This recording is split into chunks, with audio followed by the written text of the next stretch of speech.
Vous écoutez WBCQ, diffusant la radio World's Last Chance depuis Monticello, Maine, USA.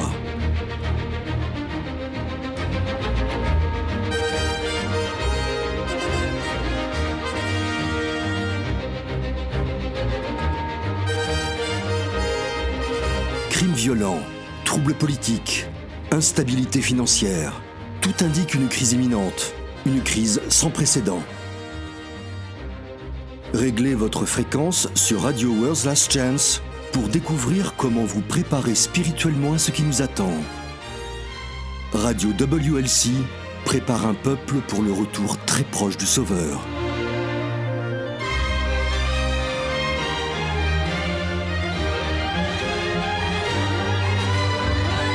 Bonjour amis auditeurs et bienvenue sur Radio World's Last Chance. Je suis votre animateur Thomas Roland et nous avons prévu un programme intéressant pour vous aujourd'hui. Avec Jean-Olivier, nous allons discuter de l'évangile oublié. Jean ? Bonjour amis auditeurs, avez-vous déjà vécu cette expérience où vous vous êtes souvenu que vous étiez censé vous souvenir de quelque chose, mais vous ne pouviez pas vous rappeler ce dont vous étiez censé vous souvenir ? Ah oui, et je déteste ça. C'est pire que de l'oublier complètement. Ça a tendance à me stresser d'essayer de me souvenir ce dont j'étais censé me souvenir, mais que je n'arrive pas à retrouver dans ma mémoire vive. Je sais, c'est frustrant. Eh bien, aujourd'hui, j'aimerais parler de l'évangile oublié. Et quand je dis évangile oublié, je ne parle pas d'un ancien livre perdu. Tu ne vas pas nous surprendre avec une introduction à l'évangile de Marie-Madeleine ou que sais-je, l'évangile selon Lazare ? Non, en fait, si tu veux savoir, il y a déjà un évangile selon Marie-Madeleine, non canonique, mais non, aujourd'hui je voudrais parler du message évangélique lui-même. Il y a un élément très important de l'évangile qui a été oublié, et pourtant c'est une partie vitale du message évangélique. Si je te demandais quel verset biblique résume le mieux le message de l'évangile, que répondrais-tu ? Car Yah a tant aimé le monde qu'il a donné son Fils unique afin que quiconque croit en lui ne périsse pas mais ait la vie éternelle. Jean 3,16, c'est bien. Et tu as raison, le message de l'amour de Yah, exprimé par le don de son Fils pour sauver les pécheurs, est au cœur même du message de l'Évangile. Mais il y a une toute autre dimension à l'Évangile, et c'est cette autre dimension qui a été oubliée. Et c'est cet autre aspect de l'Évangile qui est ce qui nous transforme à l'image de Yah, de pécheurs repentants à sûrs d'être sauvés. Et c'est quoi ? On le trouve dans le verset suivant, Jean 3, verset 17. Nous citons toujours Jean 3, 16, mais je crois que Jean 3, 16 doit toujours être lu dans le contexte de Jean 3, 17. Tu le connais aussi par cœur ? Ok, très bien. Pourquoi ne pas lire les deux versets dans nos Bibles ? Jean 3, versets 16 et 17. Car Yah a tant aimé le monde qu'il a donné son Fils unique afin que quiconque croit en lui ne périsse point, mais qu'il ait la vie éternelle. Yah, en effet, n'a pas envoyé son Fils dans le monde pour qu'il juge le monde, ou qu'il condamne le monde dans la King James, mais pour que le monde soit sauvé par lui. Le verset 17 résume la partie de l'évangile que nous avons oubliée. Yahweh ne nous condamne pas. Vous n'avez rien à prouver à votre Père céleste. Il vous connaît mieux que vous ne vous connaissez vous-même. C'est toi qui as formé mes reins, qui m'as tissé dans le sein de ma mère. Psaume 139, oui. En fait, pourquoi ne pas le lire ? Les versets 1 à 4. Remarquons l'étendue de la connaissance que notre Père céleste a de nous. Yahweh, tu me sondes, tu me connais. Tu sais quand je m'assieds et quand je me lève, tu pénètres de loin ma pensée. Tu sais quand je marche et quand je me couche, et tu pénètres toutes mes voies. Car la parole n'est pas sur ma langue, que déjà, ô Yahweh, tu la connais entièrement. Votre Père céleste vous connaît mieux que quiconque sur terre. Sa connaissance de vous est si profonde et intime qu'il vous connaît même mieux que vous ne vous connaissez vous-même. Et pourtant, malgré sa connaissance de vous, et voici la partie oubliée de l'Évangile, il vous accepte quand même, tel que vous êtes. Nous savons tous que Yahweh nous aime, on nous apprend à le chanter dès notre enfance, mais savoir qu'il sait tout de nous et qu'il nous accepte quand même, qu'il ne nous juge pas, voilà la partie qui nous échappe. Eh bien oui, parce que nous nous sentons jugés, nous nous sentons coupables. Je sais que nous avons déjà parlé, toi et moi, de ce que la Bible dit à ce sujet, que Yahweh ne nous juge pas, mais je pense que cela reste une surprise pour la plupart d'entre nous. Oui, Jean chapitre 5, verset 22. Il est écrit « Le Père ne juge personne, mais il a remis tout jugement au Fils. » Donc le Fils a la tâche de juger.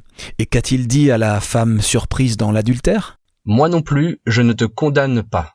Et pourtant, comme tu viens de le souligner, nous nous sentons toujours jugés. Nous nous sentons toujours coupables. La raison est simple mais profonde. Quand Adam et Ève sont tombés, ils n'ont pas juste péché en désobéissant à la loi divine, mais leur nature même a été changée. Ils ont alors reçu une nature déchue et chacun de leurs descendants a hérité de la même nature pécheresse. Mais plus que ça, ils ont intériorisé le mensonge selon lequel être humain, être ce pourquoi ils ont été créés, n'était pas assez bien. Je sais que nous avons abordé ce sujet dans une émission précédente, mais c'est un concept vraiment nouveau. Pourrait-on expliquer un peu pour ceux qui auraient raté cette émission ? Bien sûr. Eh bien, pour ceux qui auraient manqué cette émission, vous pouvez toujours l'écouter sur notre site web ou notre chaîne YouTube. Elle s'intitule « Le pourquoi derrière le mensonge ». Nous abordons ce sujet en détail, alors pour l'instant je vais juste le résumer. Le diable a tenté Adam et Ève d'être insatisfaits de leur état, c'est-à-dire tel qu'ils avaient été créés. Bien sûr, ils ont été créés purs et innocents, mais ils étaient humains. Nous avons tendance à négliger cela, n'est-ce pas ? Oui, mais c'est un point essentiel. Adam et Ève étaient pleinement humains, des humains sans péché avant la chute, certes, mais toujours humains. Qu'est-ce que ça signifie ? Ça signifie qu'ils ont été créés avec la capacité de grandir en amour, en expérience et en connaissance, à la ressemblance de leur Créateur, leur Père céleste. Dans notre émission précédente, tu as mentionné Genèse 2 comme preuve que leur état était parfait, même s'ils n'avaient pas la connaissance de toute chose. Bien sûr, seul Yah est omniscient, mais la capacité de grandir, d'apprendre, de connaître et d'expérimenter toujours plus est la façon dont il a créé les humains. Être ignorant, être humain, ne rendait pas ces deux premiers humains moins parfaits ou moins aimables. Lisons-le dans Genèse 2. Oui, c'est Genèse 2, verset 25. L'homme et sa femme étaient tous deux nus, et ils n'en avaient point honte. L'histoire de la semaine de la création se trouve au chapitre 1, qui raconte comment Adam et Ève ont été créés au 6e jour. Ils ont été le point culminant de toute la création de Yahweh. Qu'a dit Yahweh à la fin de la semaine de la création ? Lisons les versets 27 à 31. Elohim créa l'homme à son image, il le créa à l'image de Elohim, il créa l'homme et la femme. Elohim les bénit, et Elohim leur dit, « Soyez féconds, multipliez, remplissez la terre et l'assujettissez, et dominez sur les poissons de la mer, sur les oiseaux du ciel et sur tout animal qui se meut sur la terre. » Et Elohim dit, « Voici, je vous donne toute herbe portant de la semence et qui est à la surface de toute la terre, et tout arbre ayant en lui du fruit d'arbre et portant de la semence, ce sera votre nourriture. Et à tout animal de la terre, à tout oiseau du ciel, et à tout ce qui se meut sur la terre, ayant en soi un souffle de vie, je donne toute herbe verte pour nourriture. Et cela fut ainsi. Elohim vit tout ce qu'il avait fait, et voici, cela était très bon. Ainsi, il y eut un soir et il y eut un matin, ce fut le 6e jour. Nous avons donc ces êtres nouvellement créés à l'image même d'Elohim, parfaits dans leur innocence, mais encore ignorants de beaucoup de choses. Et leur Créateur, leur Père céleste, les déclare très bons, malgré leur ignorance, malgré leur manque d'une pleine connaissance. Qu'est-ce que cela nous dit ? Qu'il était content d'eux ? Qu'ils ne pouvaient pas être améliorés ? Ils étaient bons comme ils étaient ? Oui, ils étaient bons, parfaits, aimables, tels qu'ils étaient, tels qu'ils avaient été créés. Et puis 2 chapitres plus loin, dans Genèse 3, le serpent arrive, insinuant qu'ils seraient en quelque sorte moins bien qu'ils pourraient être, moins bien qu'ils devraient être. Il ne le dit pas explicitement, il leur fait simplement remarquer qu'ils ne savent pas tout ce que Yahweh sait, et maintenant, ils se sentent inférieurs. Vu sous cet angle, on voit à quel point cette affirmation était vraiment ridicule. Bien sûr qu'ils en savaient moins que Yahweh. Il est le Tout-Puissant, il est Dieu. Même le plus élevé des archanges du ciel ne pourra jamais s'élever à son statut et à sa connaissance. Ça me rappelle ce passage dans le Nouveau Testament qui dit que Yah a fait l'homme un peu plus bas que les anges. Tout à fait. Lisons-le, c'est dans Hébreux 2. Commençons au verset 1 pour le lire dans son contexte. Remarquons qu'il n'y a rien ici qui suggère que la création d'Adam et Ève, en tant qu'être humain, aurait pu être améliorée d'une manière ou d'une autre, ce que le serpent laissait entendre. Allons-y. C'est pourquoi nous devons d'autant plus nous attacher aux choses que nous avons entendues, de peur que nous ne soyons emportés loin d'elles. Car si la parole annoncée par des anges a eu son effet, et si toute transgression et toute désobéissance a reçu une juste rétribution, comment échapperons-nous en négligeant un si grand salut qui, annoncé d'abord par le Seigneur, nous a été confirmé par ceux qui l'ont entendu? Yah, appuyant leur témoignage par des signes, des prodiges et divers miracles, et par les dons du Saint-Esprit distribués selon sa volonté. En effet, ce n'est pas à des anges que Yah a soumis le monde à venir dont nous parlons. Or, quelqu'un a rendu quelque part ce témoignage. Qu'est-ce que l'homme pour que tu te souviennes de lui, ou le Fils de l'homme pour que tu prennes soin de lui? Tu l'as abaissé pour un peu de temps au-dessous des anges, ou tu l'as fait un peu moindre que les anges, tu l'as fait un peu inférieur aux anges selon les versions. Tu l'as couronné de gloire et d'honneur, tu as mis toutes ces choses sous ses pieds. Remarquons que même si Adam et Ève ont été créés un peu moindres que les anges ou un peu inférieurs aux anges selon les versions, Yah les a quand même couronnés de gloire et d'honneur et a mis toutes choses sous leurs pieds, c'est-à-dire les a placés au-dessus ou au sommet de toute la création de ce monde. Voici la vérité, l'évangile du royaume que l'écrivain des Hébreux ne veut pas que nous oublions pour ne pas nous en éloigner. Être humain est suffisamment bon pour nous rendre aimables aux yeux de notre Créateur. L'être humain est assez bon pour accomplir le dessein de Yah dans notre création.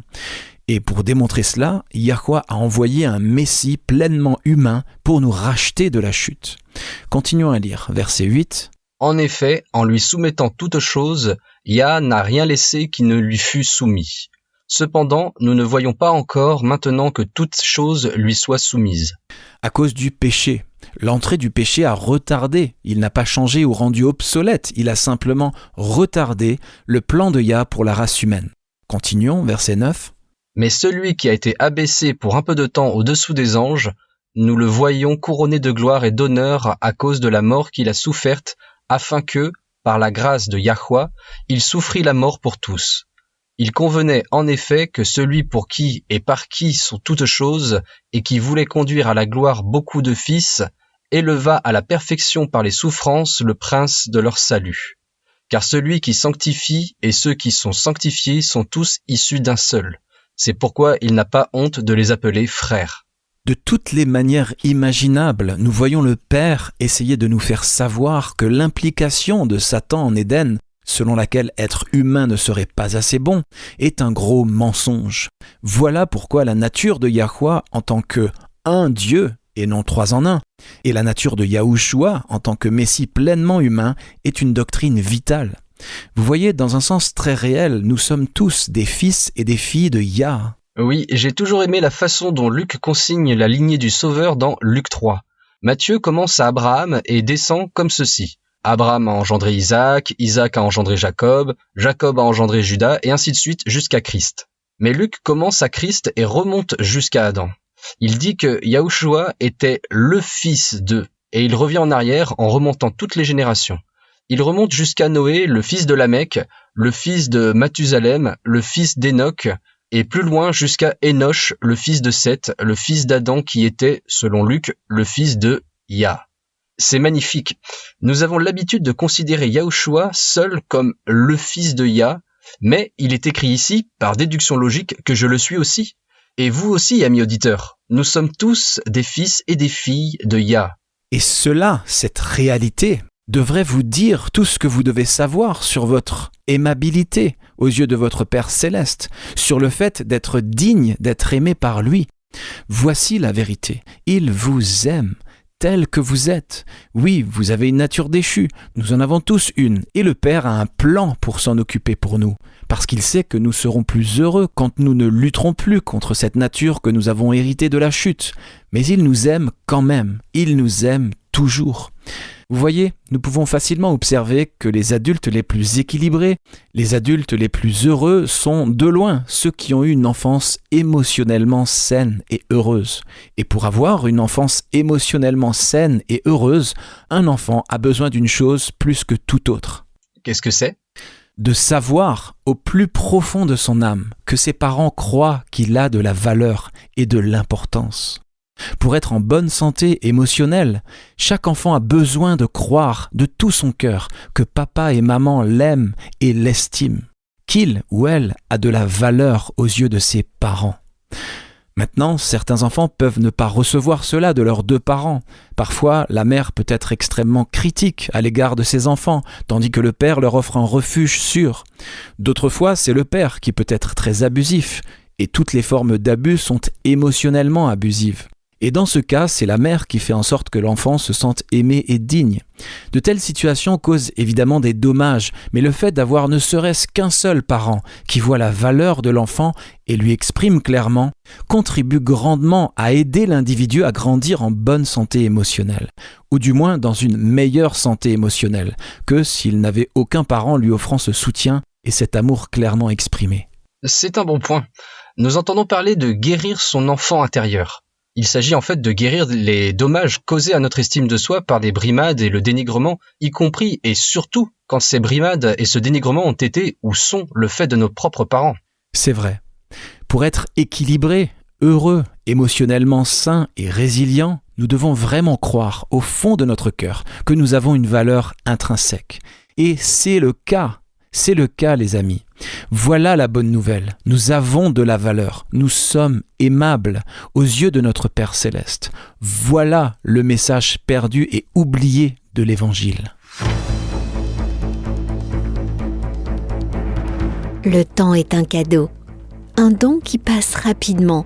Et pourtant, plus nous approchons de la fin, plus Satan cherche à détourner notre attention de ce qui compte réellement.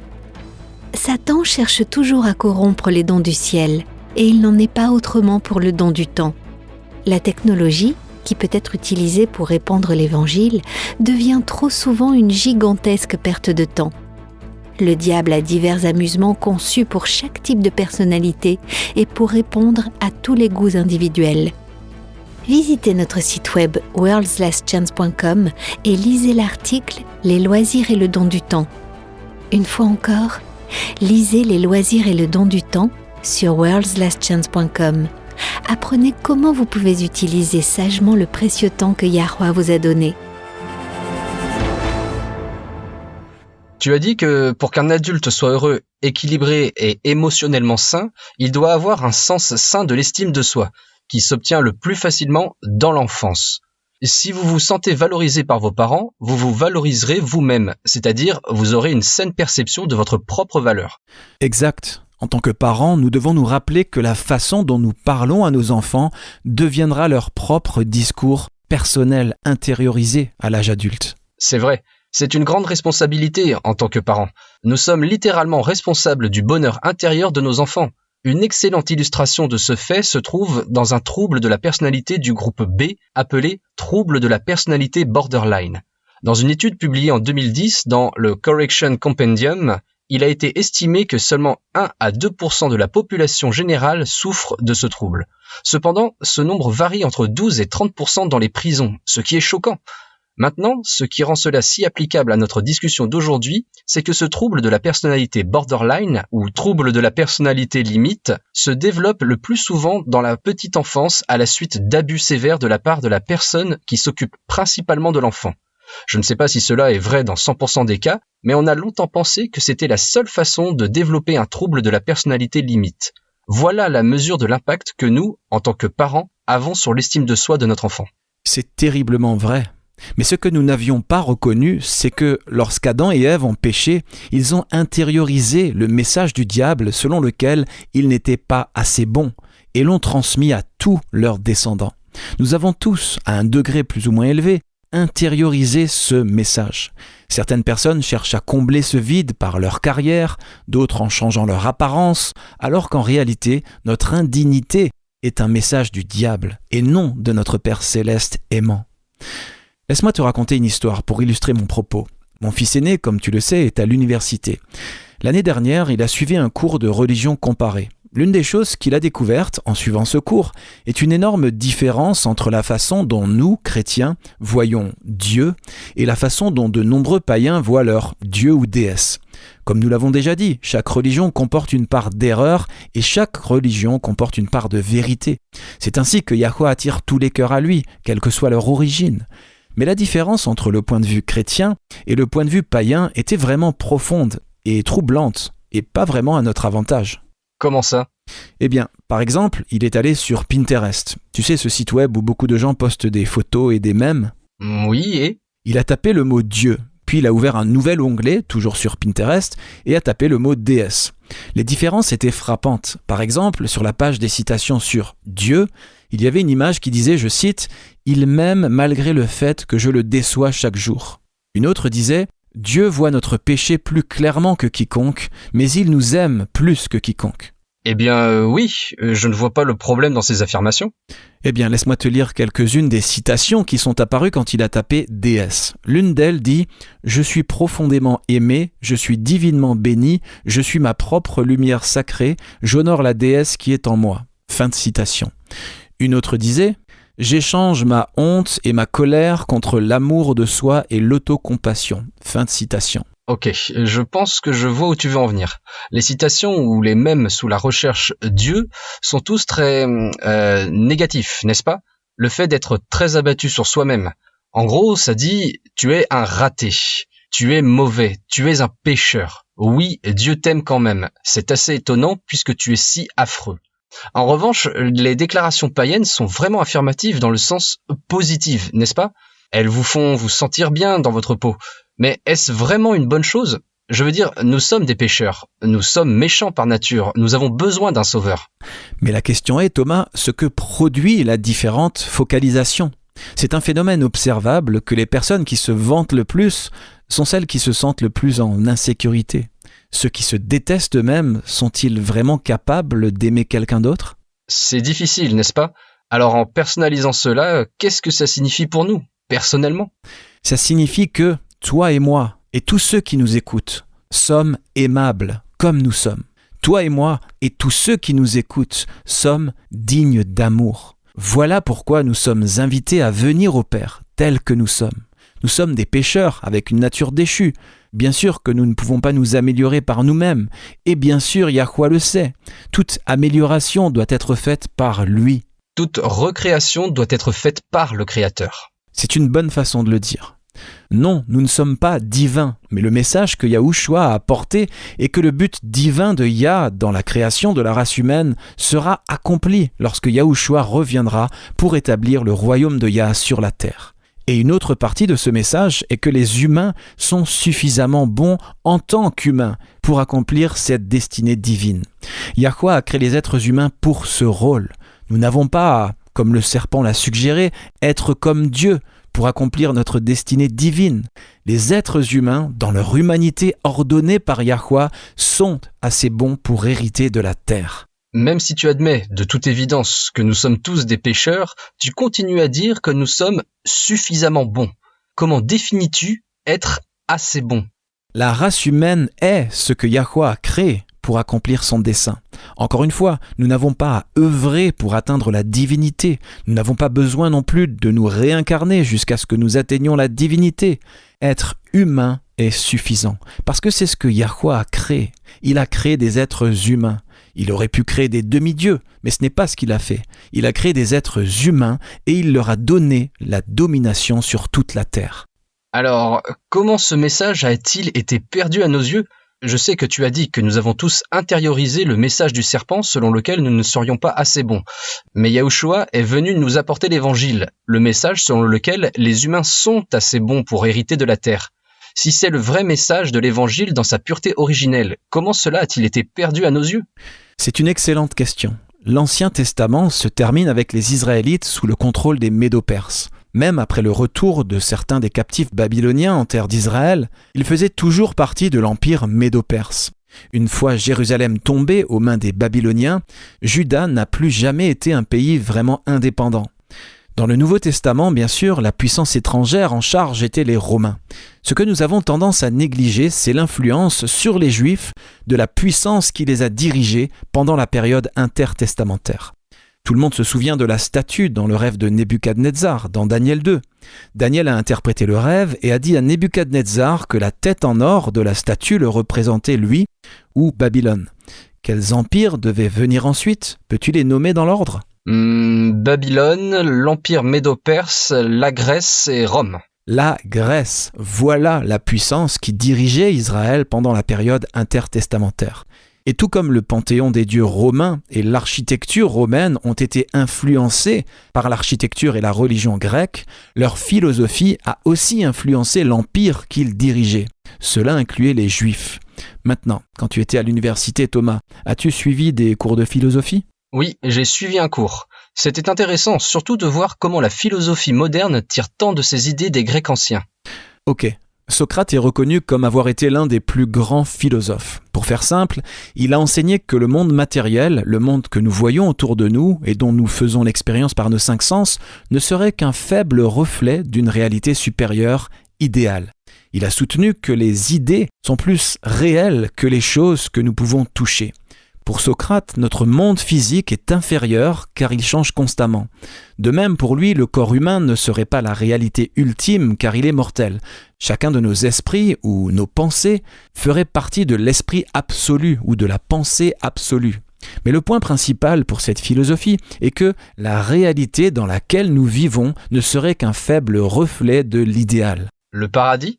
Non, cela aurait été trop matériel, trop réel pour Socrate. Cette influence de la philosophie païenne est encore visible dans les diverses hérésies qui ont affligé l'Église primitive. Le gnosticisme est l'une des plus connues de ces hérésies. Il vient du mot grec gnosis, qui signifie connaissance. Lisons la définition du mot. Encore une fois, il s'agit d'une hérésie chrétienne des débuts de notre ère. Beaucoup des hérésies qui ont poursuivi l'Église des premiers chrétiens étaient, en gros, diverses idées tirées de la philosophie grecque, appliquées à la nouvelle religion. Tu l'as ? Allons-y. Ok. Il est dit que le gnosticisme est, je cite, « la pensée et la pratique en particulier de divers cultes de la fin des siècles pré-chrétiens et du début des siècles chrétiens qui se distinguent par la conviction que la matière est mauvaise et que l'émancipation passe par la gnose. » La gnose, encore une fois, signifie connaissance. Ça vous semble familier ? D'où vient cette idée que des connaissances plus avancées feraient de vous une meilleure personne ? Le serpent. Exactement. Toute cette idée que le monde matériel serait mauvais et que nos corps humains seraient mauvais et corrompus conduit à un faux évangile qui est tissé à l'enseignement non biblique que nous aurions une âme immortelle, séparée et distincte de nos corps. Et comment arrives-tu à cette conclusion ? Eh bien, en Éden, le serpent a convaincu Adam et Ève qu'il devait être quelque chose de plus qu'être humain pour être acceptable aux yeux de Yah, n'est-ce pas ? Exact. Et avec cet avancement ou amélioration, si tu veux, non seulement ils seraient plus que ce qu'ils étaient, mais le serpent leur a promis quelque chose d'autre. Qu'est-ce que c'était ? Genèse 3, versets 4 et 5. Alors le serpent dit à la femme, « Vous ne mourrez point, mais Elohim sait que le jour où vous en mangerez, vos yeux s'ouvriront et que vous serez comme des dieux, ou comme Elohim dans la King James, connaissant le bien et le mal. » En acquérant cette nouvelle connaissance avancée, il ne serait plus limité à la vie dans un corps physique. C'est une hérésie. La plupart des chrétiens parlent de l'âme comme étant séparée du corps, mais la Bible dit clairement que l'âme n'existe pas séparément du corps. Ici, écoutez ceci. C'est Genèse 2, verset 7. Il est écrit « Yahweh Elohim forma l'homme de la poussière de la terre, il souffla dans ses narines un souffle de vie, et l'homme devint un être vivant. » La King James dit « Yahweh Elohim forma l'homme de la poussière du sol, il souffla dans ses narines un souffle de vie, et l'homme devint une âme vivante. » C'est un magnifique verset. Remarquons que l'homme n'avait pas d'âme avant ce point. Il n'était même pas vivant. C'est l'acte même du Père insufflant le souffle de vie dans ses narines qui a créé l'âme. Un corps avec l'étincelle de vie de notre Créateur est l'âme. L'être humain n'a pas d'âme-esprit désincarné flottant autour du corps. Mais le mensonge avancé par le serpent était qu'Adam et Ève n'avaient pas besoin de laisser la peur de la mort les empêcher de chercher à acquérir des connaissances avancées. Bien sûr, le corps pouvait mourir, mais la connaissance consciente, l'âme, continuerait dans une sorte de royaume des esprits. C'est intéressant. On peut voir comment sous diverses formes cette croyance est mondiale.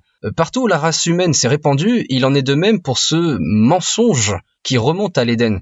Que ce soit la croyance en une âme immortelle qui va au ciel ou en enfer à la mort, ou la réincarnation sous une forme ou une autre, tout revient à ce même mensonge. Il n'y a aucune excuse pour les chrétiens de tous les peuples, les chrétiens qui ont accès à la Bible, de croire encore à ce mensonge satanique d'une âme immortelle. La Bible déclare à plusieurs reprises que l'homme est une âme et que l'âme meurt. Regardons quelques versets. Allons dans Ézéchiel chapitre 18 et lisons le verset 20. Ézéchiel 18, verset 20. Très bien. Il est écrit « L'âme qui pêche, c'est celle qui mourra. Le fils ne portera pas l'iniquité de son père, et le père ne portera pas l'iniquité de son fils. La justice du juste sera sur lui, et la méchanceté du méchant sera sur lui. » Notons bien, l'âme qui pêche, c'est celle qui mourra. Pas l'âme qui resterait moins que divine dans son humanité. Être moins que divin n'est pas le critère qui détermine la mort, pas plus que l'ascension vers un état supérieur, supra-humain, n'est la condition pour hériter de la vie éternelle. Lorsqu'un corps meurt, l'âme meurt aussi. Ils sont liés. Tournons-nous vers Ecclésiaste 12. C'est un livre que nous ne citons pas très souvent, mais il contient d'importants passages. Ecclésiaste 12, versets 6 et 7.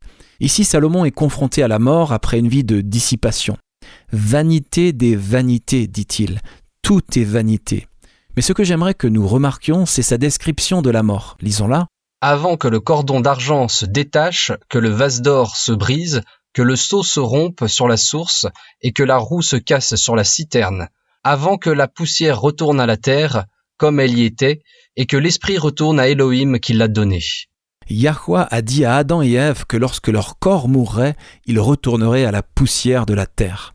Genèse 3, verset 19, il est écrit « C'est à la sueur de ton visage que tu mangeras du pain, jusqu'à ce que tu retournes dans la terre d'où tu as été pris, car tu es poussière et tu retourneras à la poussière. » Salomon ajoute, en déclarant clairement dans Ecclésiaste 9, verset 5, « Les vivants en effet savent qu'ils mourront, mais les morts ne savent rien. Et il n'y a pour eux plus de salaire puisque leur mémoire est oubliée. » Et 3 chapitres plus loin se trouvent les versets que tu viens de lire qui montrent que lorsque le corps meurt, le souffle retourne à Yah qui l'a donné et l'âme humaine cesse d'exister. Ça va dans le sens de ce que Paul a dit dans 1 Thessaloniciens 4, versets 15 à 17. Écoutez, il est écrit « Voici en effet ce que nous vous déclarons d'après la parole du Seigneur. Nous, les vivants, restés pour l'avènement du Seigneur, nous ne devancerons pas ceux qui sont morts. Car le Seigneur lui-même a un signal donné, à la voix d'un archange et au son de la trompette de Yah, descendra du ciel, et les morts en Christ ressusciteront premièrement. Ensuite, nous les vivants qui serons restés, nous serons tous ensemble enlevés avec eux sur des nuées, à la rencontre du Seigneur dans les airs, et ainsi nous serons toujours avec le Seigneur. » N'est-ce pas un passage merveilleux et très réconfortant ? Vous n'avez pas à vous inquiéter que des êtres chers vous espionnent depuis le ciel, ou pire, qu'ils soient horriblement torturés en enfer. Lorsqu'une personne meurt, c'est comme être inconscient quand vous dormez. Nous dormirons tous jusqu'à ce que nous soyons relevés de la mort quand Yahushua reviendra et que nous recevrons de nouveaux corps immortels avec de nouvelles natures purifiées et non déchues. Mais encore une fois, le point important est que le physique, le domaine physique, le corps physique, tout est bon. Ce n'est pas mauvais par défaut juste parce que c'est matériel et physique. Yah a déclaré que le monde physique, y compris nos corps physiques, était très bon. Si le physique était mauvais ou manquait en soi quelque chose, d'une manière ou d'une autre, comme Satan essaye de nous en convaincre, nous ne recevrions certainement pas de nouveaux corps à la résurrection.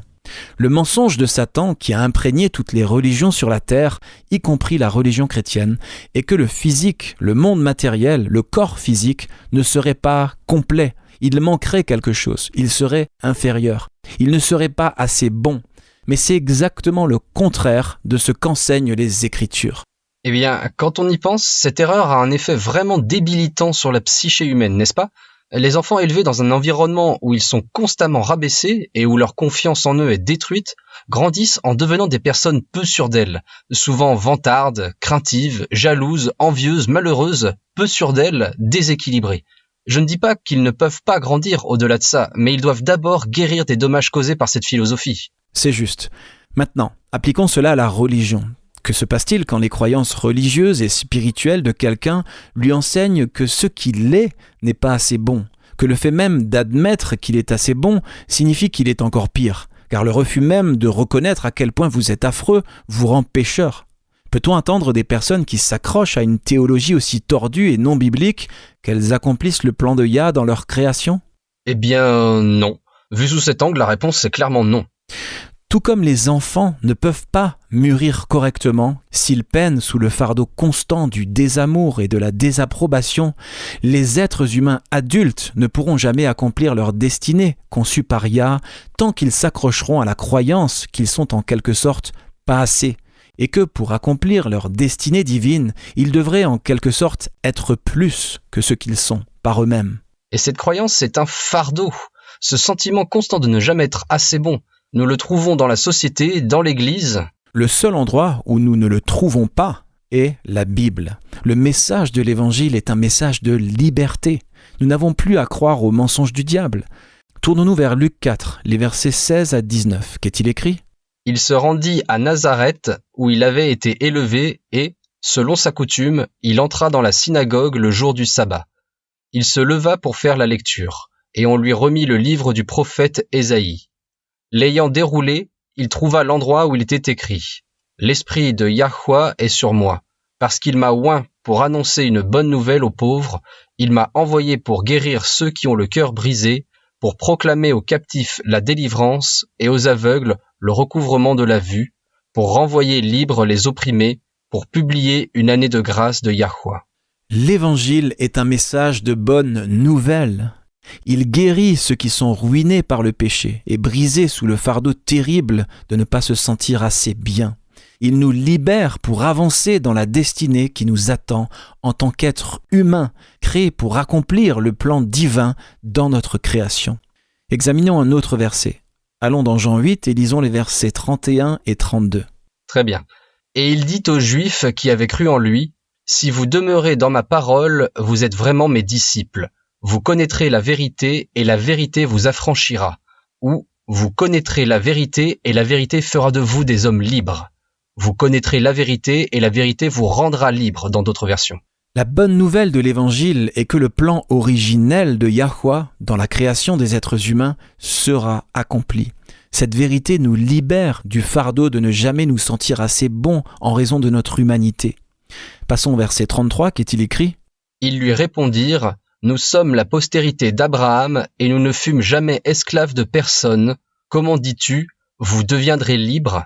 Tu vois, ils n'ont pas compris. Ils ont pris ces paroles au pied de la lettre. Et Yahushua parlait des attitudes et des croyances qui influencent nos pensées et nos sentiments, qui conduisent nos paroles et nos actions. C'est pourquoi il leur a répondu au verset 34 « en vérité, je vous le dis, quiconque se livre au péché est esclave du péché. » Le péché ne fait qu'augmenter ce fardeau imposé par le diable de ne pas se sentir assez bien. Notre culpabilité nous fait nous sentir encore plus indignes, et moins que les autres, ou moins que l'idée que nous avons de ce que nous devrions être. Yah a l'intention de nous libérer même de cela lorsqu'il nous offrira une nouvelle nature non déchue. C'est merveilleusement encourageant. Ne partez pas les amis, à suivre notre courrier des auditeurs.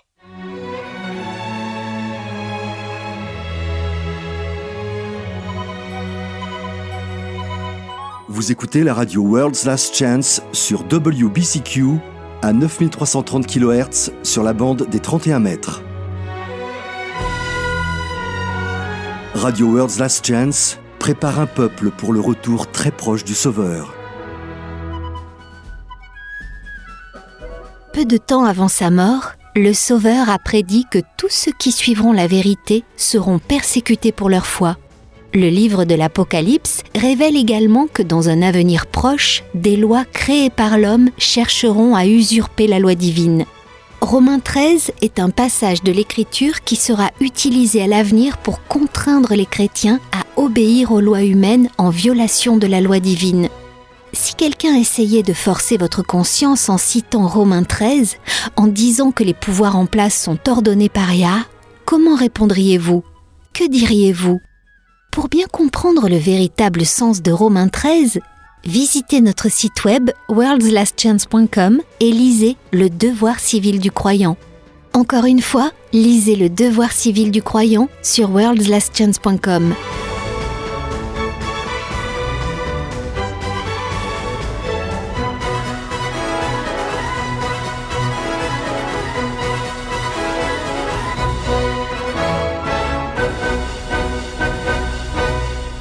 Nous avons une question intéressante pour notre courrier des auditeurs aujourd'hui, qui nous vient de Valparaiso au Chili, en Amérique du Sud. Savais-tu que cette ville, Valparaiso, a établi un record du monde ? Non, pourquoi ? En 2007, ils ont allumé 16 000 feux d'artifice à Valparaiso. Ils sont entrés dans le livre Guinness des records pour ça. Ça doit être impressionnant à voir. Spectaculaire, oui. Quoi qu'il en soit, Graziella nous écrit « Chers Thomas et Jean, je vous écris parce que j'espère que vous pourrez m'aider dans quelque chose. Depuis que je suis enfant, j'adore rêvasser. C'est ma méthode d'évasion préférée et pourtant je me sens toujours si coupable de le faire. Je ne rêvasse pas à propos de quelque chose de mauvais en soi, mais je me sens toujours coupable quand je le fais et je ne sais pas pourquoi. L'évasion est-elle vraiment un péché ? Non, ça ne l'est pas. Sérieusement ? Je ne m'attendais pas à cette réponse. Vraiment ? Pourquoi ? Parce que nous parlons d'évasion dans le sens échappatoire, fuir notre réalité dans quelque chose de potentiellement addictif. J'ai toujours supposé, et on m'a dit, que c'était mauvais. Non, ce n'est pas toujours le cas. En fait, l'évasion saine, non addictive, peut être un outil très pratique pour faire face à une douleur ou un stress accablant. Une évasion saine ? N'est-ce pas fuir la réalité ? Tu es vraiment accroché à l'idée que l'évasion est un péché, n'est-ce pas ? Eh bien, oui. Eh bien, je dois admettre qu'il y a certaines formes d'évasion qui sont clairement nuisibles et auxquelles il ne faut pas s'adonner. Mais dire qu'il y a certaines formes d'évasion qui sont mauvaises implique qu'il y en a qui sont bonnes. Quelle sorte d'évasion de la réalité ne serait pas mauvaise ? Nous enfonçons toujours plus dans nos problèmes. Eh bien, voyons ça. Tournons-nous vers le psaume 119. Et pendant que tu le cherches, laisse-moi te demander ceci. Dirais-tu que David a eu une vie stressante ? Oh oui, n'importe quel gars qui s'occupe de... Combien était-ce ? 6 ou 7 épouses ? Plus de 8, en fait. Plus de 8 épouses, voilà. Ça, c'est le stress assuré. Moi, une seule me suffit. Pareil, et tu connais le dicton, femme heureuse, vie heureuse. Mais voyons comment David a géré sa vie remplie de stress. Lisons le verset 97 du psaume 119. « Combien j'aime ta loi, elle est tout le jour l'objet de ma méditation. » Oui, mais ça, c'est de la méditation, et de la méditation biblique, pas de l'évasion.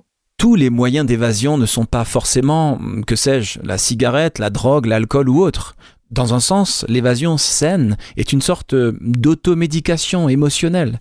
Pourquoi ne pourrait-on pas automédicamenter notre douleur et notre stress par la parole de Yah ?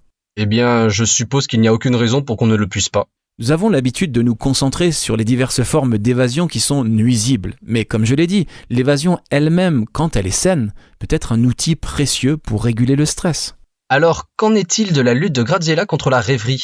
Est-ce que c'est mauvais si elle ne rêvasse pas à propos de mauvaises choses ? Il existe un phénomène appelé rêvasserie inadaptée, qui peut prendre le dessus sur la vie d'une personne. Comme toute dépendance, cette forme de rêverie constante peut causer des problèmes au travail ou dans les relations interpersonnelles, ce genre de choses.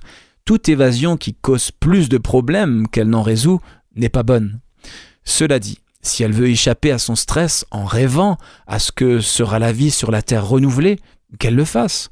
Il n'y a peut-être non plus rien d'intrinsèquement pécheur à rêver à ses succès potentiels dans cette vie, mais une meilleure utilisation du temps serait de remplir son esprit avec les Écritures et les promesses de Yah. C'est vrai. Si vous êtes stressé ou blessé, le fait de trouver une promesse dans la parole, de la mémoriser et méditer dessus vous aidera beaucoup plus que, pratiquement toutes les autres évasions ou échappatoires auxquelles on peut penser. Très bien, c'est tout ce à quoi nous avons le temps de répondre. Continuez à nous envoyer vos questions et commentaires, amis auditeurs. Il vous suffit de vous rendre sur notre site worldslastchance.com et de cliquer sur « Contactez-nous ».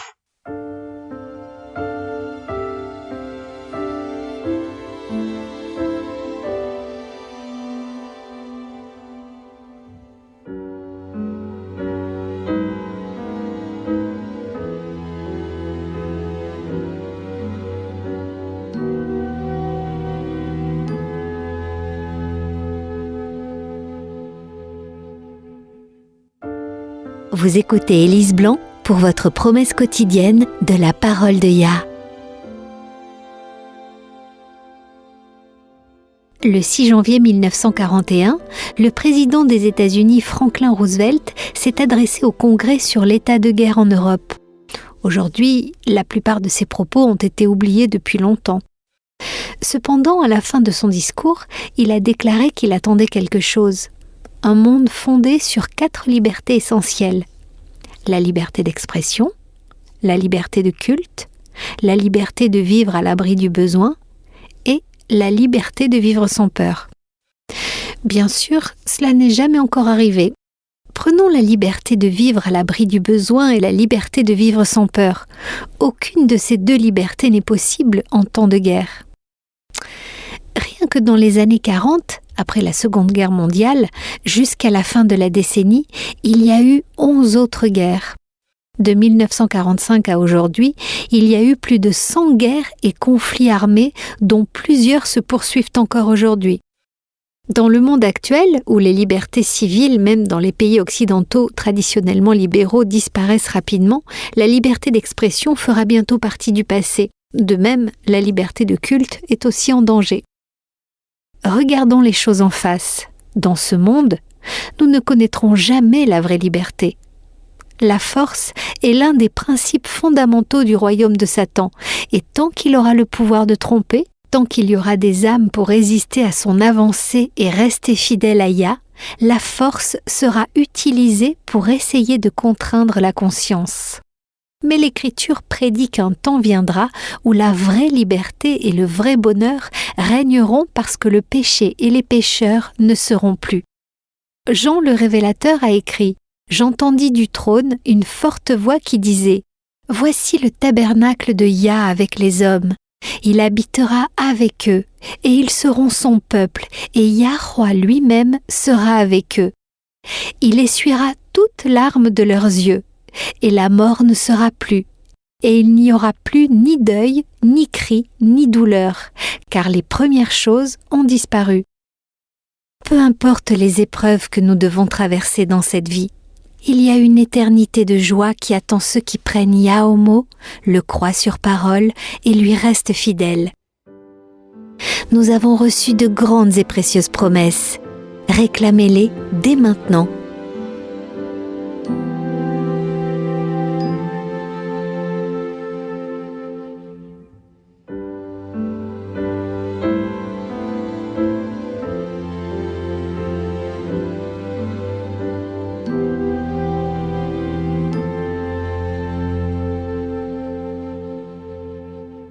Cet aspect oublié du message de l'Évangile est vraiment une bonne nouvelle. Maintenant, juste pour clarifier, qu'en est-il du péché ? Est-ce que le fait de dire « tu es assez bon » nous dispense en quelque sorte, de toute responsabilité de résister au péché ? Bien sûr que non. Tu sais, c'est une ligne fine. D'un côté, la lettre aux Hébreux nous avertit « vous n'avez pas encore résisté jusqu'au sang en luttant contre le péché ». D'autre part, la réalité est que tant que nous avons une nature déchue, nous tomberons occasionnellement et trébucherons dans le péché sous une forme ou une autre.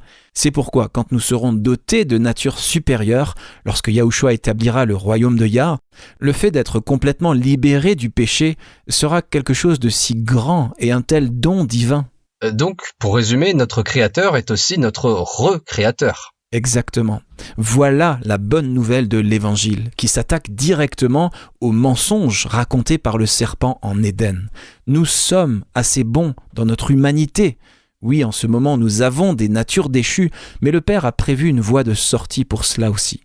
Mais il nous a créés humains. Être humain n'est pas être un moins que rien. C'est suffisamment bon. Tournons-nous vers Colossiens 1. Ici, Paul identifie ce concept comme faisant partie du message de l'Évangile. Colossiens 1, versets 21 à 23. Et pendant que tu lis, j'aimerais que nous remarquions que nulle part, il n'est dit que le corps humain ou le domaine physique est mauvais. Allons-y. Et vous, qui étiez autrefois étrangers et ennemis par vos pensées et par vos mauvaises œuvres, c'est le péché qui renforce cette croyance, instillée par le serpent, que vous ne seriez pas assez bons. Alors, comme Adam et Ève, lorsqu'ils ont entendu la voix de leur père dans le jardin, ils ont couru et se sont cachés. La culpabilité les a poussés à se cacher de leur meilleur ami. Et nous faisons la même chose. Voilà comment nos mauvaises œuvres et pensées nous éloignent de Yah. Ce n'est pas lui qui nous tient à distance. C'est dans notre propre esprit, dans notre propre pensée, que la culpabilité nous sépare de lui. Ok, continuons. Comment Yahweh gère-t-il cela ? Il vous a maintenant réconciliés par sa mort dans le corps de sa chair pour vous faire paraître devant lui saint, irrépréhensible et sans reproche. Si du moins vous demeurez fondés et inébranlables dans la foi, sans vous détourner de l'espérance de l'Évangile que vous avez entendu, qui a été prêché à toute créature sous le ciel, et dont moi, Paul, j'ai été fait ministre. Quel est l'espoir contenu dans l'Évangile ? Que nous sommes assez bons. Et accepté dans le bien-aimé. J'ai remarqué l'accent mis sur le corps physique de Christ. Cela va vraiment à l'encontre de la philosophie païenne selon laquelle nos corps physiques seraient en eux-mêmes intrinsèquement mauvais, n'est-ce pas ? C'est vrai, ce que Paul dit ici même explique pourquoi un être humain, pas un être divin, pas un être humain et divin, un être pleinement humain était nécessaire pour être notre Rédempteur. Voilà ce qui prouve sans l'ombre d'un doute qu'aux yeux de Yahweh, être humain est suffisant. Nous devons lutter contre le péché, mais nous n'avons pas à lutter pour être divin. Ce n'est pas pour cela qu'il nous a créés. Waouh, c'est une nouvelle pensée pour moi. Quand nous acceptons le fardeau auto-incriminant de ne jamais être assez bons, de notre humanité qui nous fait nous sentir toujours inférieurs, nous finissons toujours par vraiment trouver des défauts à la création de Yahweh, n'est-ce pas ? Et si vous trouvez des défauts à la création de Yahweh, vous finirez par trouver des défauts à qui ? Yahweh ? C'est ça. Il y a une magnifique déclaration que Yahushua a faite pour expliquer à quel point Yah nous aime. Ce n'est pas une déclaration que nous entendons habituellement dans les sermons sur l'amour de Yah, mais maintenant que nous savons que le Sauveur était pleinement humain, elle souligne encore plus l'amour du Père et son acceptation de ses enfants humains. Elle se trouve dans l'évangile de Jean, Jean 10, verset 17. Commençons verset 14 pour avoir le contexte. Très bien. Il est écrit « Je suis le bon berger, je connais mes brebis, et elles me connaissent, comme le Père me connaît et comme je connais le Père, et je donne ma vie pour mes brebis. J'ai encore d'autres brebis qui ne sont pas de cette bergerie, celles-là, il faut que je les amène, elles entendront ma voix, et il y aura un seul troupeau, un seul berger. Le Père m'aime parce que je donne ma vie afin de la reprendre. » Ce discours sur les brebis et le bon berger, c'est juste le contexte. Tout le passage mène à ce dernier verset, « Le Père m'aime parce que je donne ma vie afin de la reprendre ». C'est la raison pour laquelle le Père m'aime dans la King James. C'est pour cette raison que mon Père m'aime. En d'autres termes, Yahushua nous dit « Mon Père vous aime tellement qu'il m'aime encore plus pour le fait d'être prêt à mourir pour vous. » C'est magnifique. L'amour éveillera toujours l'amour. C'est pourquoi il est si vital d'entendre, de partager et de répandre le message de l'Évangile. Tout comme un enfant qui s'épanouira, mûrira et grandira dans un environnement d'amour et d'appréciation, il en sera de même pour les croyants lorsqu'ils saisiront la plénitude de combien le Père les aime et les accepte tels qu'ils sont. Je sais que nous sommes à court de temps pour aujourd'hui, alors je vais juste aborder très brièvement un dernier point. La doctrine d'une divinité trinitaire est le prolongement naturel de l'idée d'une âme immortelle. Si être humain n'est pas assez bon, alors votre Sauveur ne peut certainement pas être humain. Mais s'il n'est pas humain, qu'est-il ? Nous obtenons donc cette idée tordue, ridiculement impossible, d'une divinité 3 en 1, où le soi-disant Dieu le Fils a partagé une préexistence éternelle avec le Père. Tu as raison. Donc la doctrine trinitaire d'un Dieu le Fils détruit vraiment la puissance et la beauté de l'Évangile, n'est-ce pas ? Elle cache l'aspect le plus important de l'Évangile lui-même, en renforçant l'insinuation du serpent selon laquelle être humain signifie que nous ne serions jamais assez bons. Au contraire, Yahweh a délibérément choisi d'avoir un Messie humain pour renforcer le fait qu'il a un plan pour l'humanité, une destinée prévue pour la race humaine depuis le tout début. Tournons-nous vers Matthieu 25 et lisons le verset 34. C'est une affirmation merveilleuse de notre valeur aux yeux du Père en tant qu'être humain. Alors le roi dira à ceux qui seront à sa droite, « Venez, vous qui êtes bénis de mon Père, prenez possession du royaume qui vous a été préparé dès la fondation du monde. » Cela a toujours été le plan du Père, de peupler la terre avec des êtres humains et de leur permettre de la dominer. C'est son plan depuis le tout début et il s'accomplira finalement lorsque Yahushua établira son royaume. Voici l'évangile du royaume de Yah. Vous êtes suffisamment bons et Yahweh vous aime tel que vous êtes. Amen. Rejoignez-nous demain et d'ici là, souvenez-vous les amis, Yahweh vous aime et vous pouvez compter sur lui faire confiance en toute sécurité car il en est digne.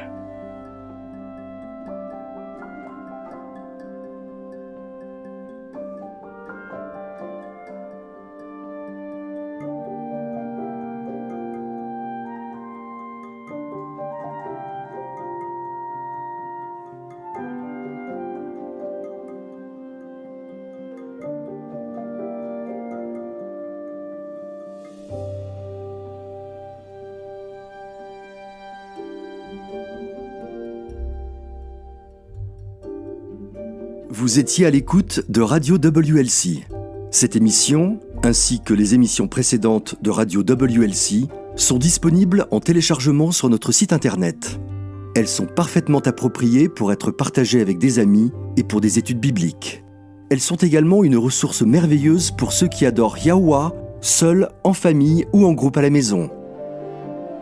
Si vous souhaitez écouter les émissions de Radio WLC, rendez-vous sur notre site internet à l'adresse worldslastchance.com. Cliquez sur l'icône Radio WLC en haut à droite de la page d'accueil. Cela vous permettra de télécharger les épisodes dans votre langue préférée. Vous trouverez également des articles et des vidéos disponibles en plusieurs langues. Rejoignez-nous demain pour un autre message rempli de vérité sur WBCQ à 9330 kHz sur la bande des 31 mètres.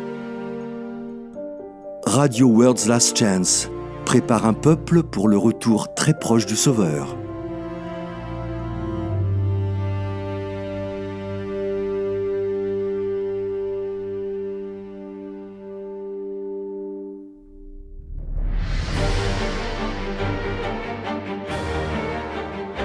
Apocalypse contient des informations vitales pour tous ceux qui vivent aujourd'hui.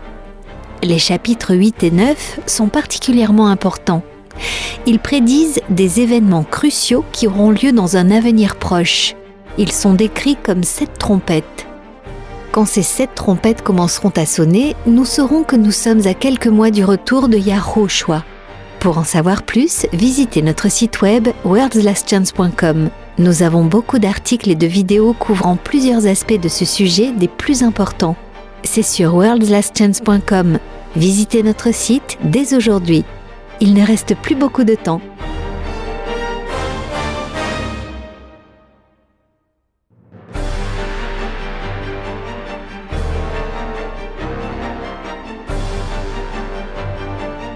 Le temps touche à sa fin, maintenant plus que jamais. Il est impératif que tous ceux qui cherchent et désirent le retour du Sauveur prennent grand soin de garder chacune des avenues de l'âme par lesquelles le diable cherche à nous séduire et nous piéger. Le péché est addictif. Qu'il s'agisse du temps gaspillé dans des activités nuisibles ou de l'alcool, qu'il s'agisse de pornographie ou de nicotine, le péché lui-même est addictif. Mais le Sauveur est prêt à délivrer quiconque se tourne vers lui. Visitez notre site worldslastchance.com et lisez l'addiction au péché, protéger les avenues de l'âme. Lisez l'addiction au péché sur worldslastchance.com. Yahushua est prêt à répondre à la prière de la foi.